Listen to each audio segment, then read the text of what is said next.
Kita akan langsung masuki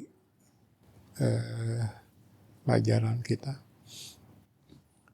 Masih di materi belajar dari surat 1 Yohanes, beberapa ayat saja, yang merupakan tuntunan Rasul Yohanes kepada jemaat mula-mula, mereka yang sudah dilahirkan kembali. Kalau di bagian ini tentu saja sebelah kiri ya, mereka yang tersungkur di hadapan Allah, bedakan dengan yang lompat-lompat di hadirat Allah katanya. Tetapi karena kemunculan guru-guru palsu yang suka bermain di dalam gelap dengan klaim memiliki pengetahuan khusus, pewahyuan khusus, urapan khusus, dan lain sebagainya ya, sempat menimbulkan tanda tanya. Jadi para rasul, para pemimpin rohani yang alkitabiah, yang memiliki urapan Roh Kudus, dan tentu saja mereka adalah Tuhan sendiri yang memilih, menunjuk, mengangkat, dan mengutus mereka ya. Dibuktikan dari apa? Otoritas firman yang mereka miliki. Jadi mereka membimbing jemaat yang sempat dimunculkan tanda tanya ini kembali kepada firman. Tentu saja ini bukan hal yang sulit, karena mereka sendiri masing-masing sudah punya firman dan sudah punya Roh Kudus ya. Tetapi inilah realitas manusia dalam kehidupan dunia, di mana kita dikelilingi oleh orang-orang yang terus berusaha menyesatkan kita ya. Ingat ya, ada Roh Kudus yang menjadi materai dalam hidup mereka, dalam hidup kita. Jadi walaupun kita sempat jatuh ke dalam dosa, kasus mereka sempat ditimbulkan tanda tanya, keraguan akan kepastian atau jaminan keselamatan. Tetapi materai yang ada dalam diri mereka, yang ada dalam diri kita, membawa mereka kembali kepada firman ya. Tidak justru dengan suka hati menyambut usaha penyesatan, gitu ya. Kita masih ada di sini, dan minggu lalu kita sudah belajar sampai ayat yang ke-6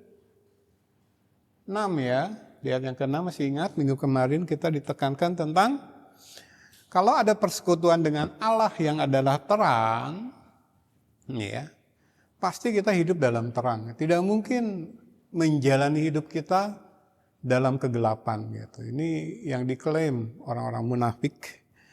Jadi peripateo, dalam terang gitu, berjalan sekeliling.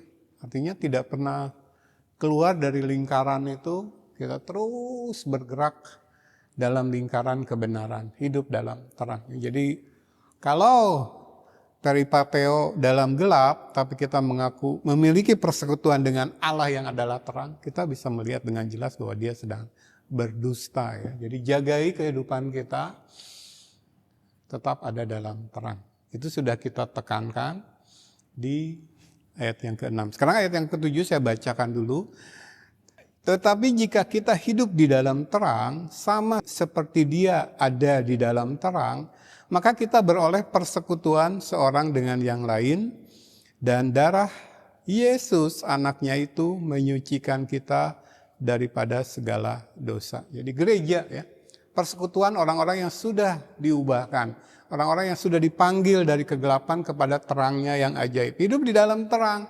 Jadi disinilah definisi gereja secara korporat. Gereja itu sebenarnya kan person by person, setiap pribadi yang sudah Tuhan tenggelamkan ke dalam tubuhnya menjadi anggota tubuh Kristus, itu yang kita lihat perlambangnya dalam baptisan air. Jadi ketika diselamkan itu, selain kita dikuburkan supaya manusia lama kita diam, terus terkubur, lalu kita dibangkitkan menjadi manusia baru, tetapi makna teologis, makna rohani lain ketika kita diceburkan ke dalam air adalah kita diselamkan ke dalam tubuh Kristus, dijadikan satu keluarga, satu roh yang mempersatukan kita ya. Efesus pasal yang ke-4. Itulah definisi gereja. Jadi masing-masing manusia yang sudah memiliki terang, sehingga terang itu mempersatukan kita. Bukan kepentingan duniawi ya. Pertama kali saya datang di Cilengsi, saya ingatkan bahwa gereja, pertemuan setiap hari Minggu pagi seperti ini bukan klub sosial. mengejar hal-hal yang duniawi, bagi pribadi mencari entertainment, bukan ya.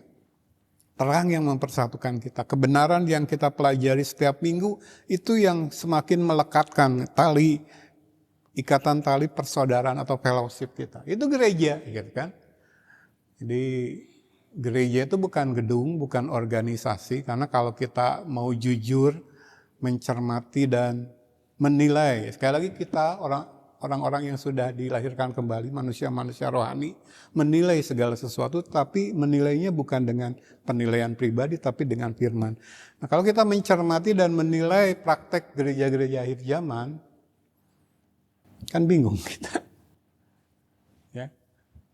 Gereja, organisasi itu dibangun, dibentuk justru untuk memfasilitasi, mengakomodasi gereja-gereja palsu ini supaya terus hidup di dalam ketidakbenaran gitu kan. Jadi kalau dalam 1 Yohanes gereja mula-mula, gereja yang benar sempat ditimbulkan tanda tanya, keraguan akan kepastian atau jaminan keselamatan, lalu mereka datang kepada Yohanes. Yohanes membimbing mereka kepada firman. Mengingatkan mereka, oh loh, kamu sudah saya ajari kok, kita sudah belajar tentang hal ini. Aduh, kamu mungkin lupa lagi, ayo balik lagi kepada firman. Nah, inilah pribadi-pribadi yang masuk ke dalam gereja Tuhan. Ya. Nah, saya bacakan lagi ayatnya. Perhatikan baik-baik jemaat. Tetapi jika kita hidup di dalam terang sama seperti Dia ada di dalam terang, maka kita beroleh persekutuan seorang dengan yang lain. Jadi orang-orang yang sudah masuk ke dalam persekutuan dengan Allah yang adalah terang, inilah yang kemudian membentuk gereja secara korporat, horizontal gitu. Jadi bukan ditarik karena kepentingan-kepentingan duniawi yang banyak dilakukan gereja akhir zaman, yang selalu saya beri tanda kutip kata gerejanya.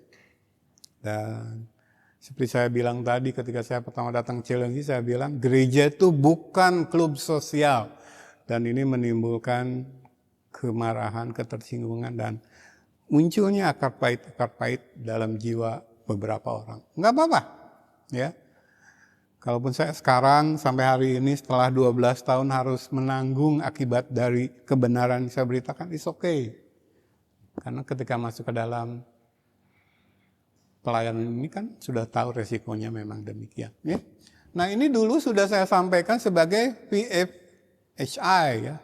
PFHI, Vertical Focus Horizontal Impact. Jadi kalau dulu ketika saya menyampaikan ini, jemaat mempertanyakan dasar firmannya mana? Oh banyak, ya. Tapi saya beri, kebetulan sedang kita bahas ini ya.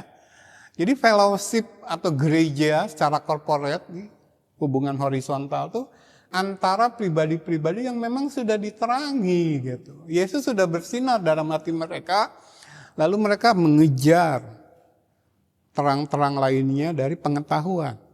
Ya, kita sudah baca teks Alkitab.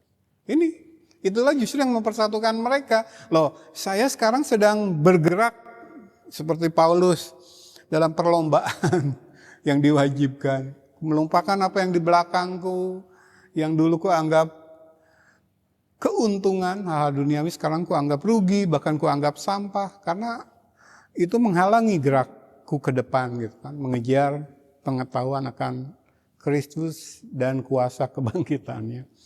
Persekutuan dalam penderitaannya bahkan serupa dengan kematiannya. Nah ternyata ada pribadi lain yang sama, yang sudah diterangi hatinya.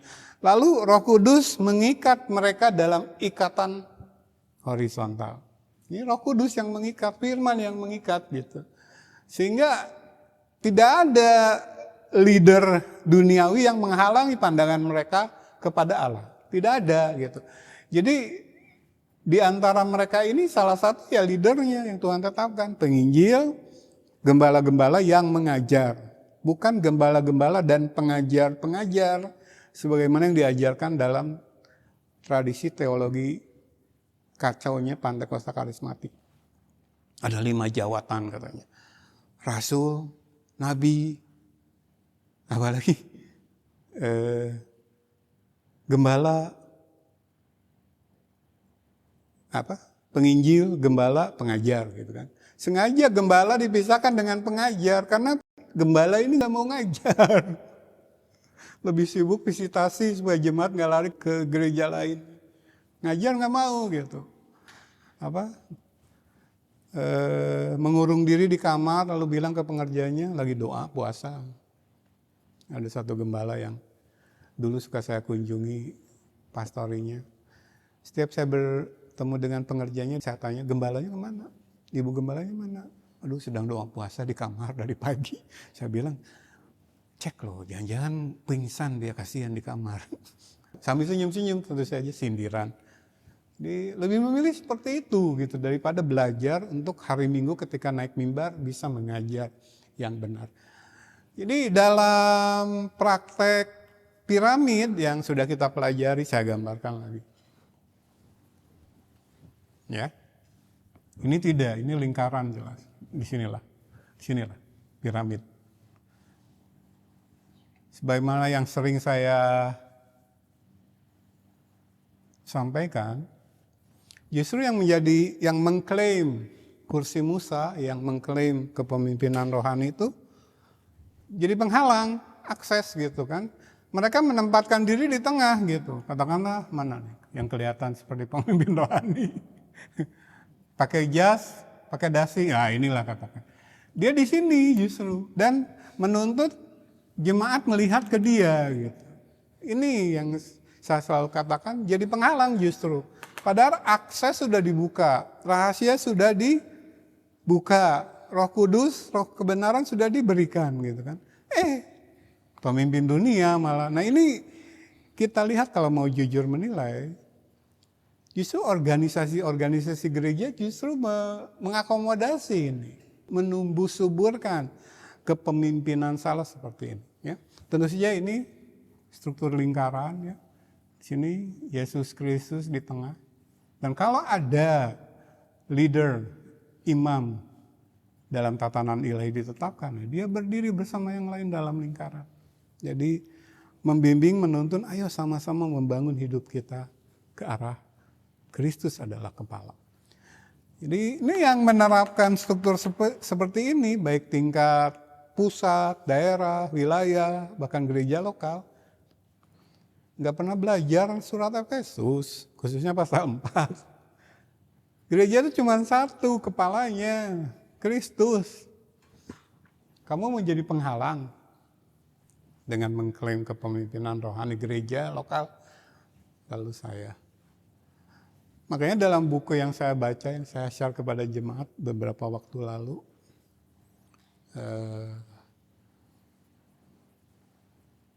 tentang kepemimpinan lingkaran ini ya, yang ironis sekarang yang terjadi dalam praktek ini, gitu kan?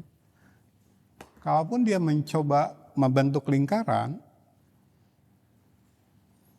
dia di tengah gitu kan, pemimpin duniawi. Lalu terkait perjamuan kudus yang seharusnya hari ini kita laksanakan, nah disinilah ya, banyak perjamuan kudus gitu kan.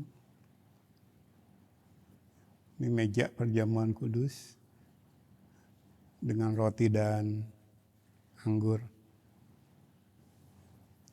Sekarang kan yang terjadi seperti ini. Jadi bukan Jesus at the center, gereja tuh ini pribadi-pribadi, hamba Tuhan selebritis ini. Jadi bikin cabang di mana-mana, lalu dia ke sini perjamuan kudus, ke sini perjamuan kudus. Tapi mengarahkan jemaat melihat ke dia gitu. Padahal kalau dalam struktur lingkaran, cuma ada satu perjamuan kudus. Nggak ada banyak ini. Jadi yang di tengah justru Yesus gitu. Sini ya. Nah, manusia di sini. Dia mau leader, mau jemaat biasa. Jemaat melihat ya. Jadi Jeffrey Hammond ini lewat bukunya memberikan pencerahan pada saya. Untuk saya menggali lebih dalam lagi tentang struktur lingkaran dibanding dengan piramid ya. Seperti ini. Nah sekarang umum kan terjadi ya. Ini yang memecah-mecah gereja. Ya. Seperti itu ya. Harusnya seperti ini. Kalau Roh Kudus yang mempersatukan secara horizontal, karena secara vertikal mereka sudah terhubung semua, sudah dilahirkan kembali gitu. Inilah gereja Tuhan. Saya selalu katakan definisi gereja itu perkumpulan orang-orang yang sudah Tuhan ambil, itu arti dikuduskan kan, dipisahkan untuk menjadi milik kesayangan Tuhan. Dari gelapnya dunia kepada terangnya ajaib. Ada dalam persekutuan, di dalam terang gitu. Jadi vertikal fokus, impact-nya baru horizontal. Nah, kita lihat kan ini yang dicatat pertama kali ketika Roh Kudus dicurahkan. Kisah Rasul pasal 2. Nanti kita akan baca ayatnya. Jadi entah mengapa gereja sudah kehilangan jati dirinya dan gereja-gereja sekarang.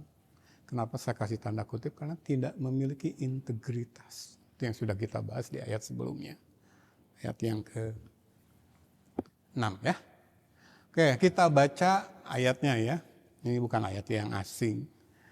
Kisah 2 ayat 41, 42. 2 ayat saja kita baca, tapi kalau mau lebih lengkap baca ayat 41 sampai 47 ya. Apakah saya sertakan? Oh iya. Ya. Silakan baca sampai 47 ya untuk lebih lengkap. Tapi saya kutip 2 saja. Ini orang-orang yang masuk ke dalam fellowship, the fellowship of the believers. Persaudaraan, ikatan antara orang-orang yang sudah percaya gitu. Inilah gereja Tuhan. Ya, baca ayat 41. Orang-orang yang menerima perkataan itu memberi diri dibaptis dan pada hari itu jumlah mereka bertambah kira-kira 3.000 jiwa. Jadi Petrus berkhotbah menyampaikan firman dan dikatakan di sini mereka menerima firman. Mulailah dari menerima firman. Nah, kita sudah tahu ketika jiwa manusia menerima firman, kemudian Tuhan bekerja. Dia akan tersungkur, merendahkan diri, dia akan mengakui dosanya, dia akan minta ampun, dia akan sepenuhnya bersandar kepada belas kasihan Allah. Jadi bukan, Kristen itu pilihan saya, karena kerja saya, kebaikan saya. Tidak ya. Kalau menerima kebenaran, sudah diberitakan oleh Petrus, silakan. Apa yang diberitakan oleh Petrus dalam khotbahnya yang menobatkan 3.000 orang. Injil Kristus, bukan Injil sembako dan bukan Injil-Injil yang lain. Ya, mereka menerima itu sebagai kebenaran, lalu mereka paham dari perkataan firman yang dikhotbahkan Petrus bahwa tidak ada jalan lain selain tersungkur. Maaf, merendahkan diri. Ya, tuh masuklah mereka ke dalam hidup baru. Barulah dibaptis. Jadi yang menyelamatkan mereka bukan baptisan, tapi baptisan itu perintah Tuhan. Mereka laksanakan. Saya selalu berikan contoh penjahat yang maaf, ada sesuatu yang mengganjal.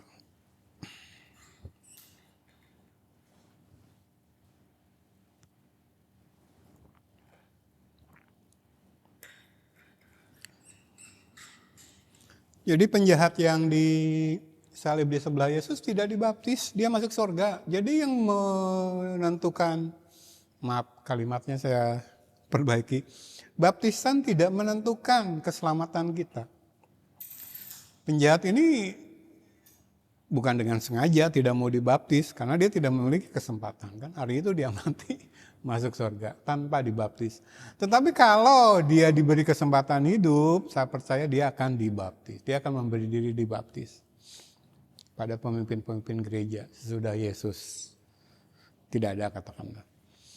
Sama, dia tidak sempat belajar firman, tetapi kalau dia diberi kesempatan hidup lebih lama, dia pasti pakai untuk mengejar kebenaran firman. Dia akan bersikap sama seperti Paulus.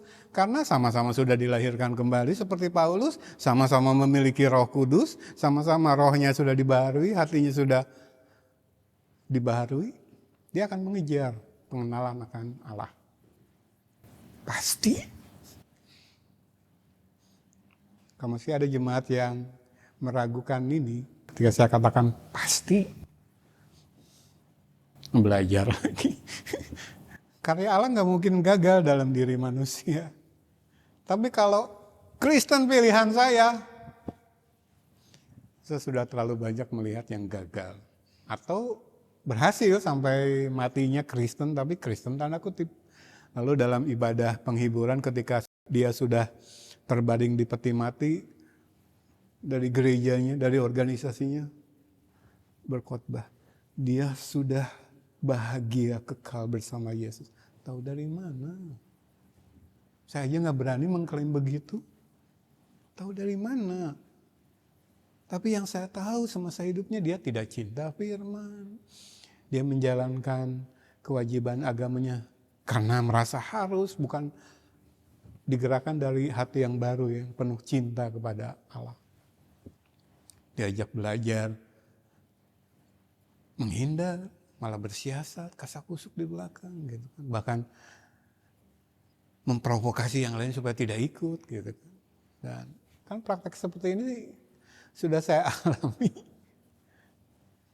Paling tidak 15 tahun terakhir lah. Dipraktekkan ini orang-orang yang mengaku ada dalam persekutuan fellowship of believers, orang-orang percaya. Mereka tidak menerima firman yang disampaikan oleh pengajar-pengajar yang benar. Lalu barulah memberi diri dibaptis. Baptis itu sakramen ya, sekali lagi perintah Yesus langsung. Sama seperti perjamuan kudus. Kita mengenal hanya 2 sakramen. Yesus langsung yang memerintahkan. Baptisan dalam amanat agung, ingat, saya kutip lagi. Pergilah jadikanlah semua bangsa muridku, baptislah mereka dalam nama Bapa, Anak, dan Roh Kudus.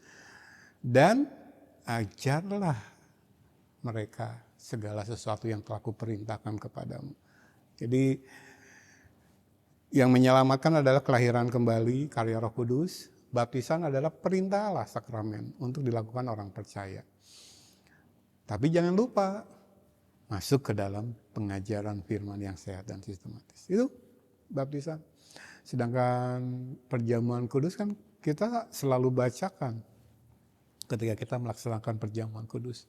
Lakukan ini sebagai peringatan akan aku. Jadi 2 sakramen ini yang langsung diperintahkan oleh Yesus. Tentu saja gereja lain memutuskan untuk menambah sakramen lain.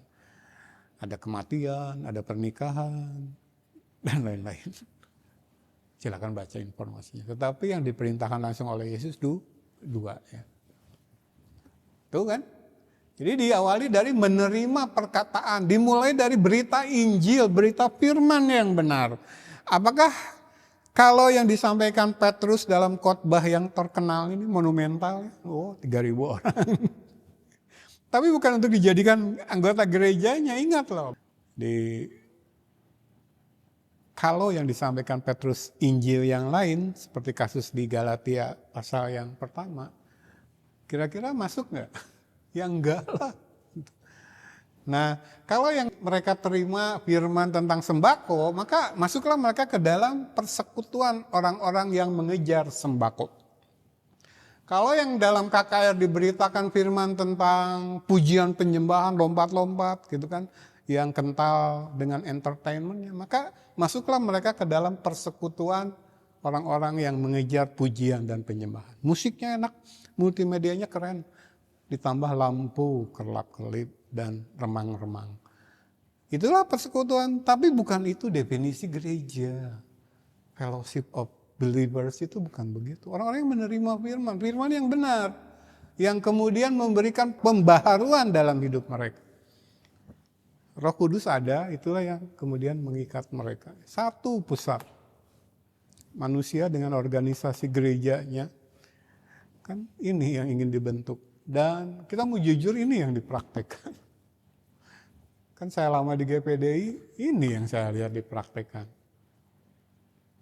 Ya, jadi barulah kita masuk ke ayat 42. Definisi persaudaraan atau fellowship orang-orang percaya. Ayat 42, mereka bertekun dalam pengajaran rasul-rasul dan dalam persekutuan. Dan mereka selalu berkumpul untuk memecahkan roti dan berdoa. Kalau jemaat baca terus sampai ke ayat 47, ada nyanyi-nyanyi di sana, ada. atau ibadah di rumah-rumah, sekarang disebut dengan komsel, ada. Tapi ditekankan, fokusnya adalah bertekun dalam pengajar. Jadi dimulai dari menerima perkataan firman, mereka lanjutkan dengan bertekun dalam pengajaran firman. Mereka tahu pasti itu yang mereka kejar dalam kekristenan yang benar, pengudusan. Yesus katakan dalam Yohanes 17 ayat 17 apa? Bapak, kuduskanlah mereka dalam kebenaran. Firman-Mu adalah kebenaran. Gak ada cara lain proses pengudusan. Makanya kita akan heran kalau kita pernah belajar yang benar, definisi gereja, ini salah satunya. Lalu kita mencermati gereja-gereja di sekeliling kita, gereja-gereja akhir zaman. Nah, bagaimana mereka mengalami pengudusan ini orang yang berkumpul setiap hari Minggu ini? Jauh dari pengajaran firman. Sedangkan Yesus sudah menetapkan hanya firman kebenaran Allah yang bisa menyatakan kesalahan, memperbaiki kelakuan. Tapi orang-orang yang masuk fellowship dalam tradisi gereja salah akhir zaman, kan ini. Orang-orang yang sudah merasa pasti masuk surga karena dibohongi oleh pemimpin-pemimpin rohani mereka. Jadi memegang selembar surat baptisan mereka sudah merasa kudus gitu. Maka ketika yang naik mimbar, hamba Tuhan yang benar memberitakan tentang keberdosaan mereka dan panggilan pertobatan, mereka tersinggung ya. Ini kan kita bahas lebih lanjut di ayat yang terakhir. Tetapi paling tidak sampai sini jemaat tahu, yang ngumpul di gereja hari Minggu seharusnya orang-orang seperti ini. Gitu. Itulah definisi gereja. Kalau mencari gereja karena ingin disenangkan ego kita, itu sudah langkah awal yang salah. Pasti itu masuk jebakan gereja palsu, nabi-nabi palsu.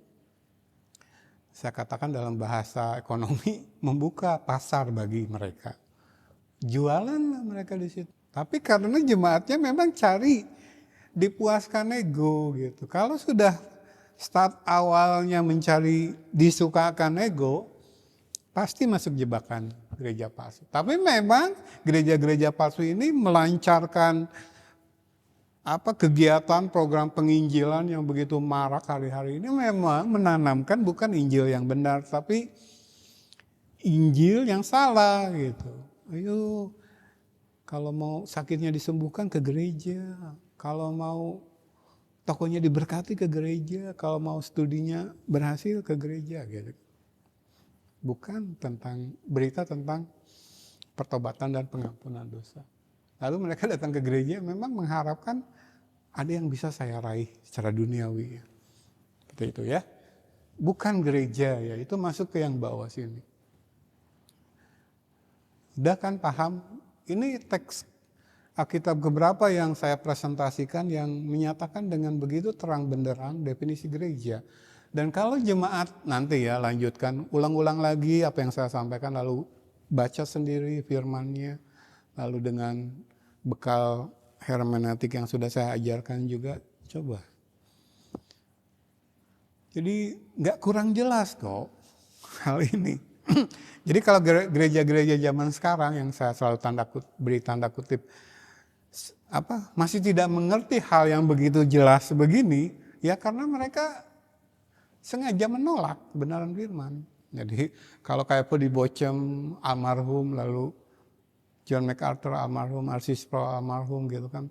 Begitu banyak khotbahnya yang temanya cuma satu hal, the clarity of the gospel of Christ gitu kan.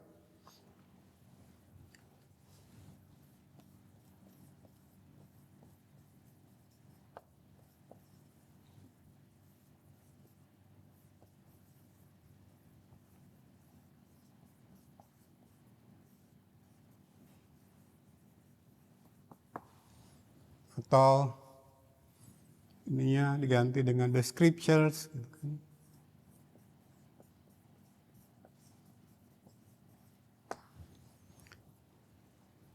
Begitu jelas gitu kan. Tetapi ini di seberang sana gereja-gereja palsu dengan para gnostiknya kalau di zaman gereja mula-mula, mencoba, waduh terlalu rumit itu. Yang penting doa. Waduh belajar ini terlalu rumit. Saya tidak akan mempersulit kekristenan. Anda kan sudah dijamin masuk surga. Udah yang penting doa. Giat melayani. Kan begitu kan? Jadi dalam tradisi ratusan tahun Pantekosta karismatik, kita tuh sudah dibangun sikap mental kita tuh seperti itu. Jadi berhadapan dengan Alkitab tuh kayaknya beban gitu. Aduh, padahal dia seorang profesor doktor di bidang matematika misalkan. Dikaruniai Allah IQ yang tinggi. Wah, kalau matematika katakanlah kalkulus sikat habis. Padahal saya lihat gambarnya aja udah pening gitu kan. Baca tentang kalkulus. Dulu sempat belajar pengantarnya lah di SMA. Tapi rumitnya minta ampun. Dx per dy sama dengan,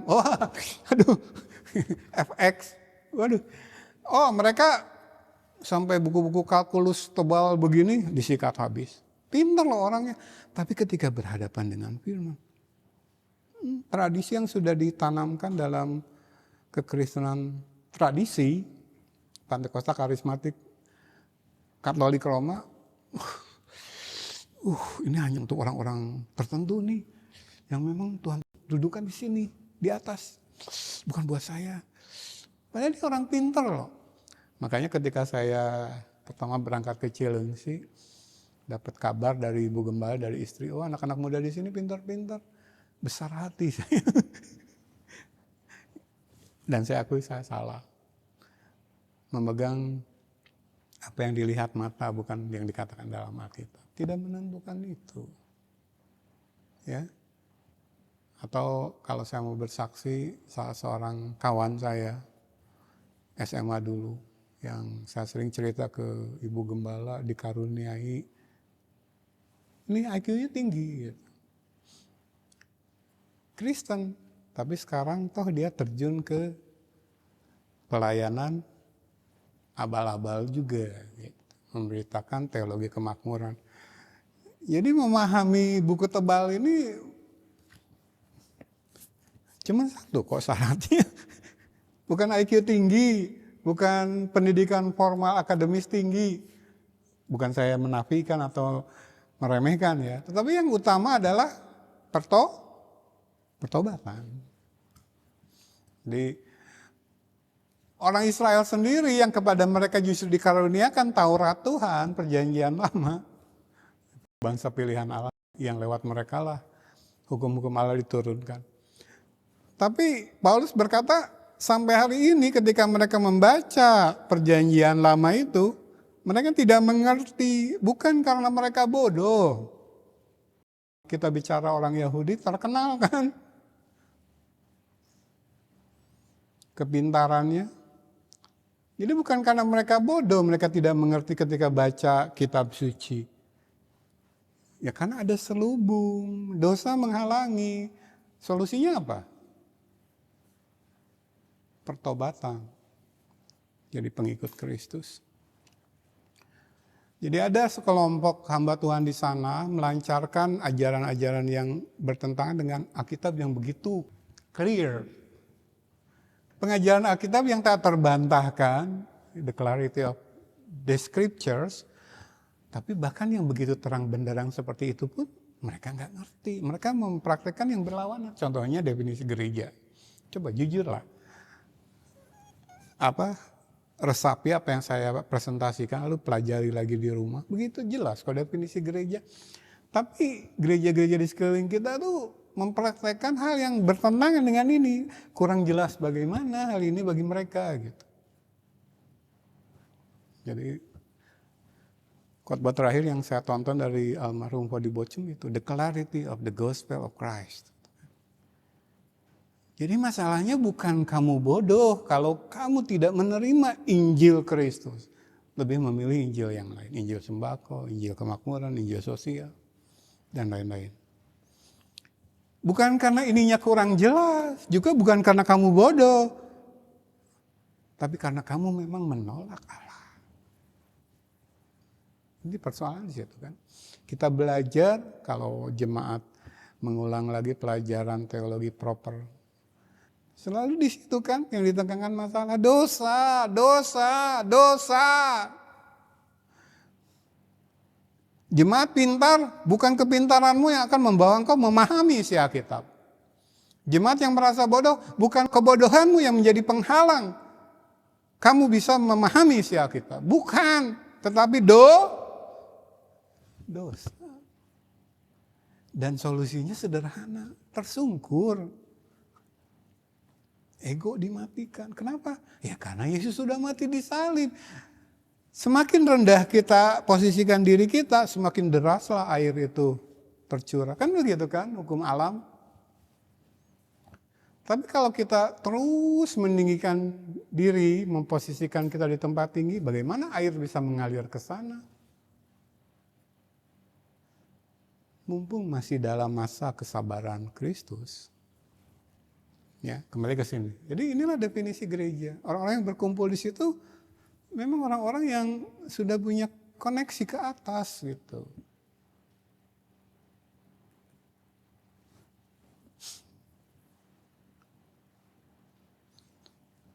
Kalau mengklaim Roh Kudus, ini teks Alkitab yang barusan kita baca, kejadian segera setelah pencurahan Roh Kudus. Itulah tugas Roh Kudus, itulah mengapa Roh Kudus Allah utus di dalam nama Yesus bagi gereja.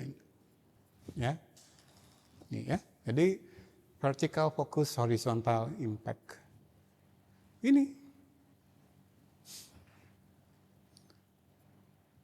Coba sebelum gabung di sini saja saya tanya ke jemaat. Dalam praktek bergereja sebelumnya, di gereja-gereja sebelumnya, mengalami enggak fellowship seperti itu? Di mana ketika saya bersekutu, hadir di gereja, saya tuh diajak memandang Kristus. Terus memandang Kristus. Tidak memandang jemaat yang lain, tidak memandang diri saya sendiri, tidak memandang pemimpin rohani saya, pendeta, gembala, memandang Kristus. Yang dikejar adalah kepentingan-kepentingan yang berhubungan dengan visi kekekalan. Gitu. Kesanalah pemimpin rohani gereja lokal saya membimbing saya. Apakah ini sudah dialami? Kan sebenarnya gampang untuk menguji kan. Karena ini the clarity of the scriptures, begitu jelas. Apalagi di tempat ini sudah diteguhkan dari bagian Alkitab lain. Sejak perjanjian lama memang umat Tuhan tuh harusnya seperti itu gitu.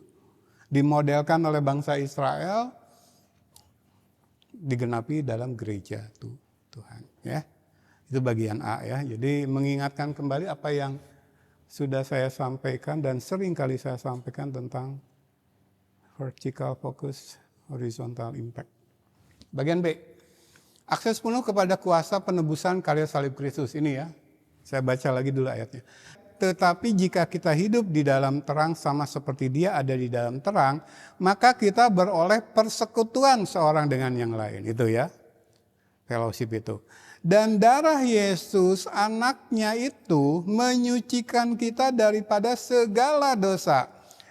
Dosa mula-mula yang diampuni Tuhan saat awal kita memasuki iman Kristen yang benar, ingat ya. Kalau kamu tidak dilahirkan kembali, tidak akan melihat kerajaan Allah, kata Yesus kepada Nikodemus. Kalau kamu tidak dilahirkan dari air dan roh, kamu tidak akan masuk kerajaan Allah. Dilahirkan dari air dan roh itu bukan berbicara tentang baptisan air. Baptisan air tidak menyelamatkan. Itu jualan gereja palsu. Dilahirkan dari air itu berbicara tentang yang di Yehezkiel 36 mulai ayat 25 dikatakan Allah akan mencurahkan air murni, air dari surga. Itu yang akan menahirkan kamu. Itu loh. Jadi dilahirkan dari air ini berbicara tentang ketika seorang manusia tersungkur di hadapan Allah, mengakui dosa-dosanya, lalu sepenuhnya bersandar kepada belas kasihan Allah. Lalu Allah mengampuni, mencurahkan air dari surga. Itu loh yang dikatakan dilahirkan dari air. Itu langkah awal, baru kemudian Roh Kudus. Oleh Roh Kudus kita dilahirkan kembali. Mendapatkan roh yang baru, hati yang baru, lalu dia sendiri tinggal di dalam kita. Jadi kalau kamu tidak dilahirkan dari air dan roh, tidak melewati pertobatan sejati, lalu Allah melahirkan kamu kembali menjadi manusia baru, kamu tidak akan masuk ke dalam kerajaan sorga. Jangankan masuk, melihat aja nggak bisa. Tapi jualan gereja sekarang itu berbicara tentang baptisan. Itu karya Allah sepenuhnya. Mengapa Yesus memakai analogi kelahiran? Karena sebagaimana yang jasmani, begitupun yang rohani. Yang dilahirkan, sang bayi yang dilahirkan itu tidak terlibat apa-apa. Dia menerima saja mengalami kelahiran. Jadi kelahiran kembali itu secara rohani ya, karya Allah sepenuhnya. Nah, bagaimana sekedar selembar surat baptisan bisa menjamin kita masuk surga? Waktu saya bantu pelayanan di Bandung, saya dipercaya untuk menangani jemaat yang akan dibaptis. Dan dalam pelayanan saya berhasil, tanda kutip ya berhasilnya, membatalkan beberapa orang yang akan masuk baptisan. Karena saya tidak murah-murah baptisan itu. Ada yang masih pegang jimat-jimat mau dibaptis. Ada yang karena disuruh orang tuanya mau dibaptis. Ada yang karena mau masuk pernikahan dibaptis. Karena Departemen Agama kita mensyaratkan ada surat baptisan bagi warga negara yang mengaku Kristen mau masuk ke dalam pernikahan. Ada yang perempuannya jemaat di situ. Baru gabung nih laki-lakinya, tapi karena mau nikah dibaptis. Nah, saya berhasil membuat orang-orang yang masuk baptisan dengan motivasi atau alasan seperti itu mundur. Bagi saya, karena saya mengikuti apa kata firman, itu adalah sukses. Tapi secara manusiawi, saya telah menghalang-halangi jemaat katanya. Bahkan berpotensi membuat jemaat pindah gereja. Tapi secara firman, secara kehendak Allah, berhasil. Bukan untuk dimurah-murah baptisan air itu. Memang itu perintah Tuhan untuk dilaksanakan. Tapi bagi mereka yang sudah mengalami pembaharuan di dalam. Karena baptisan itu sakramen. Apa definisi sakramen? Tampak luar dari sesuatu yang sudah terjadi di dalam. Itu sakramen. Makna aslinya ya. Tapi di tangan gereja sekarang tentu saja makna sakramen pun dipelintir. Terutama di tangan Katolik Roma, sehingga mereka memiliki banyak sakramen. Back to Bible. Sebab kalau debat dengan ahli-ahli agama Katolik Roma, wah mereka pintar-pintar berdebat, banyak di YouTube. Silakan pelajarilah Alkitab dengan benar. Baptisan itu tidak menyelamatkan. Kalau mereka kan dulu karena jadi masalah, surat pengampunan dosa pun dijual kan. Salah satu pemicu munculnya gerakan reformasi. Ya. Sini ya. Jadi akses penuh kepada kuasa penebusan karya salib Kristus itu ada pada kita yang sudah masuk iman yang benar. Jadi past, present, future. Dosa masa lalu, katakanlah pertama kali kita masuk ke dalam iman Kristen yang benar, tersungkur, mohon ampun Tuhan. Ya kayak penjahat di sebelah Yesus, sudahlah. Tiba-tiba Roh Kudus bekerja, menyadarkan dia akan dosa dan kebenaran dan penghakiman, lalu dia yang tadinya ikut mengolok-olok bersama orang lain, bersama penjahat yang satunya lagi, dia tiba-tiba disadarkan, kenapa kita mengolok-olok dia? Kita dihukum seperti ini karena kita salah, layak gitu. Dia nggak bersalah gitu kan. Lalu dia tersungkur lah, menyerahkan nasibnya, khususnya dalam kekekalan sepenuhnya kepada ini yang disalib di sebelah saya. Lalu dia mengakui, engkau raja, engkau penebusku, maka nanti kalau engkau datang sebagai raja, ingat akan aku. Lihat prosesnya, tidak ada ego di sana. Apa penjahat ini berani berkata, Kristen pilihan saya. Saya masuk surga karena pilihan saya. Sombongnya manusia itu. Tapi itu kan yang diajarkan Pantekosta karismatik dengan Arminianisme. Arminianisme itu sesat. Bagaimana kehendak bebas manusia-manusia berdosa hendak dipakai untuk mengatasi Allah Sang Maha Pencipta. That's impossible. Di dunia mereka bisa praktekkan itu, bahkan menarik sebanyak orang ke situ. Ya kalau orang-orang berdosa karena memang egonya menguasai mereka. Tapi satu saat akan berhadapan dengan sang kebenaran itu sendiri. Ya, maka saya kasih catatan. Kalau kuasa pengampunan salib Kristus past, present, and future, termasuk dosa-dosa yang sekarang masih kita lakukan dan yang masih akan kita lakukan ke depan karena kita masih hidup di tubuh ini, bukan berarti kita bersuka di dalamnya. Sengaja gitu. Karena kuasa kebangkitan Kristus berkuasa mengampuni dosa-dosa saya di masa sekarang dan depan, saya enak-enakan dalam dosa. Ya berarti Anda belum masuk iman Kristen yang benar. Simpel kan? Karena kalau orang yang masuk iman Kristen yang benar tidak akan berpikiran seperti itu. Dia hidup tekun dalam pengajaran firman yang sehat dan sistematis karena dia sadar sepenuhnya firman-Nya yang akan menguduskan dia terus-menerus. Menyatakan kesalahan, memperbaiki kelakuan, mendidik dalam kebenaran, mengubah dia oleh pembaharuan budi. Semakin tidak serupa dunia, semakin serupa dengan Kristus. Gak akan seenak-enaknya main dosa gitu lalu menikmati di situ, tapi masih akan berdosa.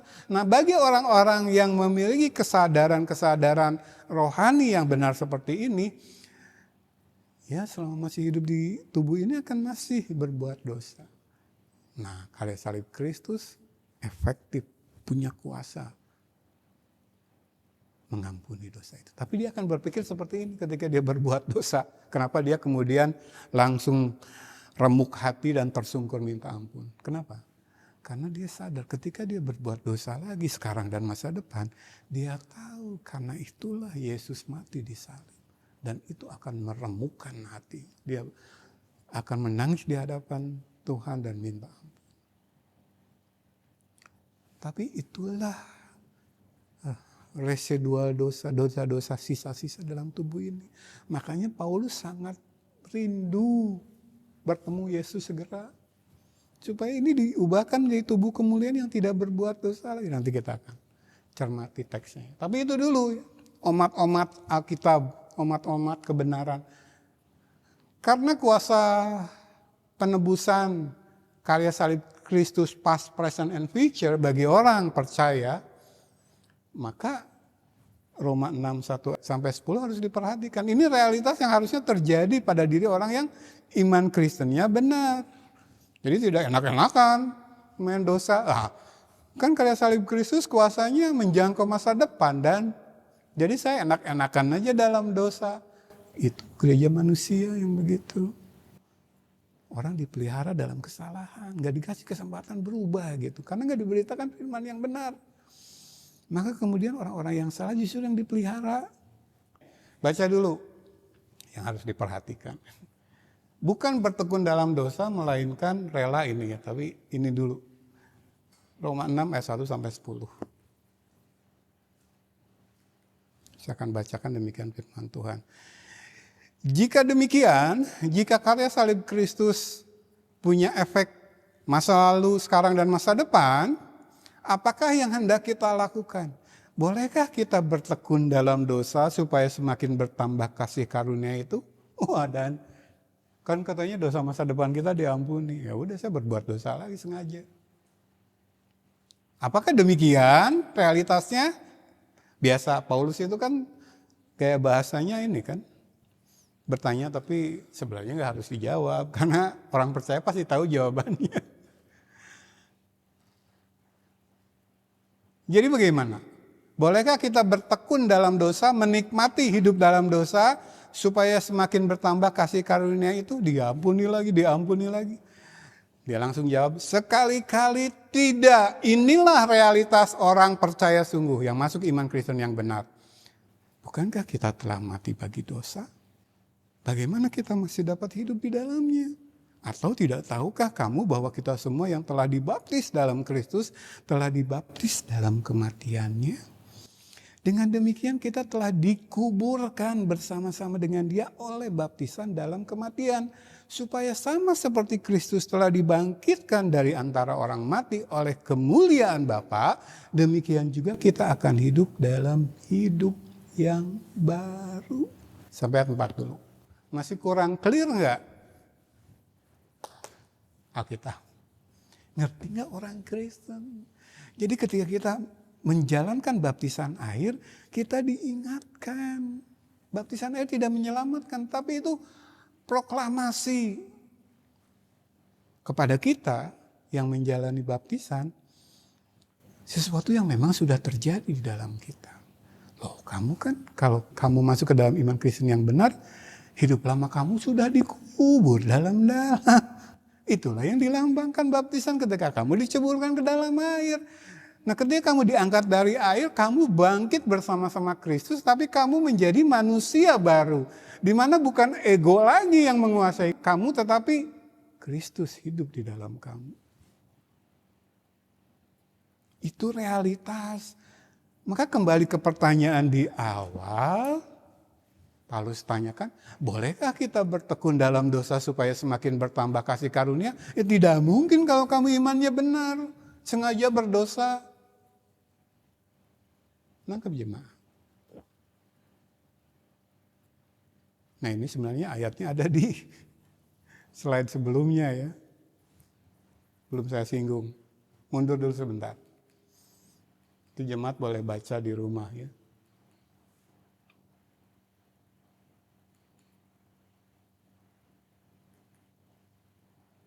Nih, saya cantumkan di bawah.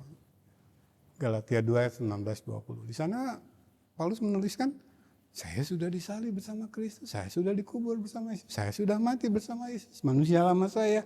Maka ketika saya bangkit bersama Yesus, bukan aku lagi. Jadi di Galatia ini Paulus tuliskan, hidup yang kujalani sekarang bukan karena ego, bukan karena aku, tetapi Yesus yang hidup di dalam saya. Itu loh anggota gereja tuh seperti itu. Bukan ego. Nah, kalau anggota-anggota gereja yang memang nyari ibadah, nyari gereja yang memuaskan ego, ya mereka jadi makanan empuk gereja-gereja palsu. Untuk mencari keuntungan dari mereka, untuk menjadikan mereka sapi perahan, mereka melayanilah ego. Nah, itu bukan definisi gereja. Ya, agak balik lagi.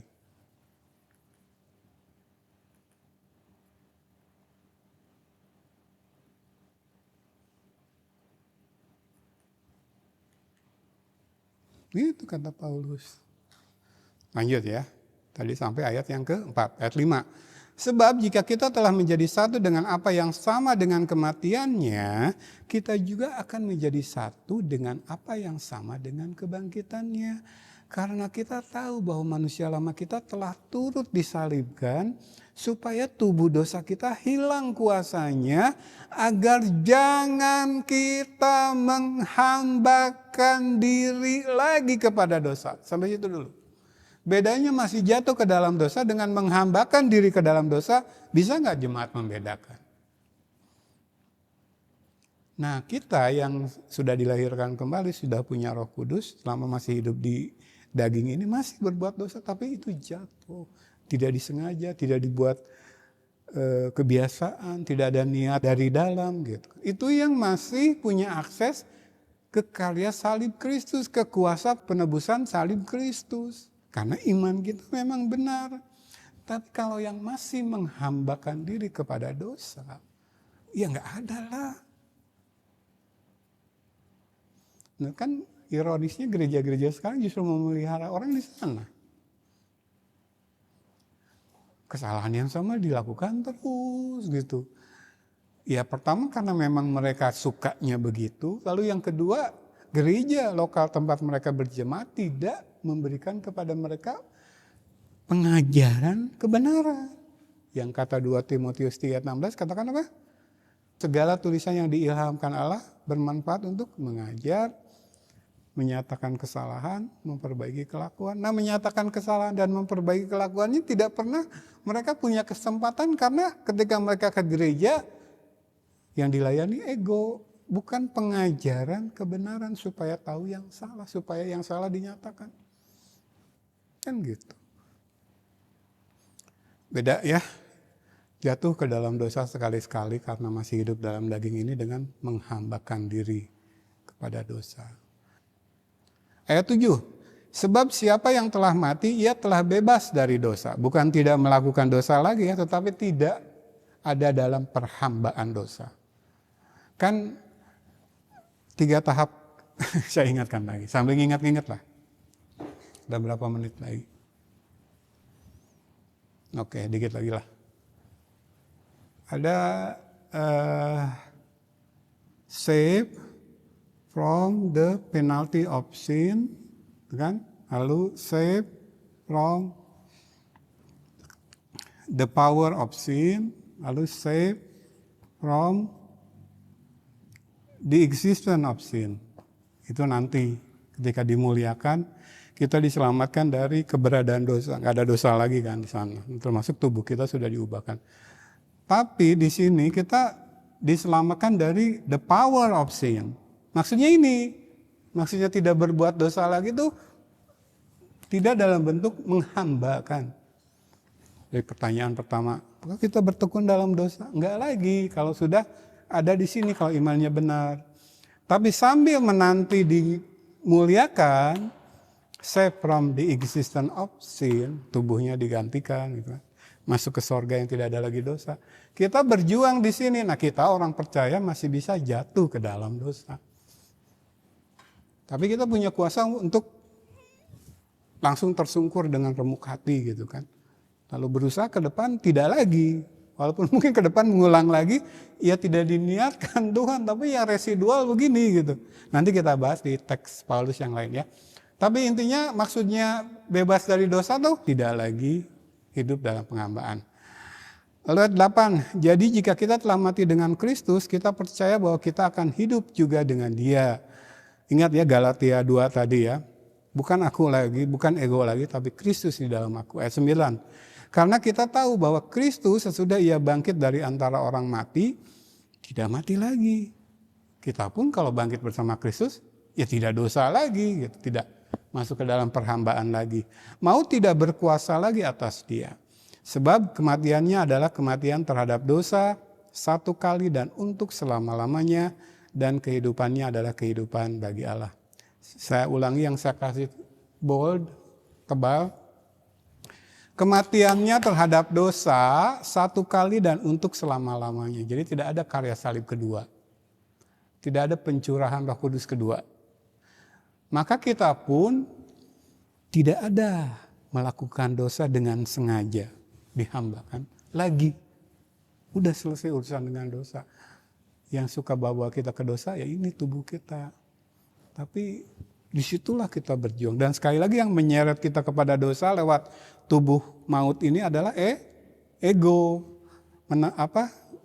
Memprovokasi kita untuk melayani ego kita. Menjadikan mamon sebagai Tuhan. Nah itulah memang perjuangan kita sampai kita dimuliakan. Tapi kita akan berjuang terus dengan bimbingan Roh Kudus dan Firman tentu saja. Gitu ya. Jadi sampai sini dulu, inilah realitas yang terjadi dalam persekutuan orang-orang percaya. Fellowship of believers. Ya, bahasa saya vertical focus, horizontal impact. Tidak ada yang menghalangi pemimpin rohani dunia, gak menghalangi, justru memfasilitasi, justru bergerak bersama-sama. Ada dalam barisan yang sama. Paulus katakan di hadapan jemaat yang dilayaninya, aku yang paling hina di antara orang kudus. Di hadapan jemaatnya, ayo sama-sama membangun diri ke arah Kristus ya. Jadi mereka bergandengan tangan tuh roh yang menyatukan mereka, kebenaran yang menyatukan mereka. Paulus tuliskan dalam Efesus pasal yang keempat, kesatuan iman dan pengetahuan yang benar tentang anak Allah. Jangan sampai imam duniawi justru menghalangi, baik dalam komunitas gereja lokal, baik dalam komunitas terkecil keluarga. Berbuat dosa harusnya bimbing kepada pertobatan. Bagi kirmisi, bagi kain kesumba, merah, semerah apa dosamu? Ragu akan kuasa Kristus di salib, putih seperti bulu domba, putih seperti salju. Tetapi imam-imam rohani yang duniawi, rohaninya tanda kutip tentu saja, justru menjauhkan dari pengetahuan akan dosa. Ini sebenarnya di ayat terakhir nanti. Tapi itu akan kita bahas minggu depan. Ini belum selesai ya. Jadi kalau karya penebusan, kuasa penebusan karya salib Kristus berlaku past, present, and future, bukan berarti kita seenaknya berbuat dosa. Ya, kita sudah bahas ini di Roma 6, 1-10. Justru sikap kita harus rela ini. Ya, nanti kita akan bahas minggu depan. Ini belum selesai ya. Slide ini kita akan akhiri dulu karena waktu sudah 1,5 jam lewat dikit. Saya undang jemaat bangkit berdiri. Nanti Ibu Gembala pimpin doa. Saya akan tutup ibadah kita. Puji Tuhan.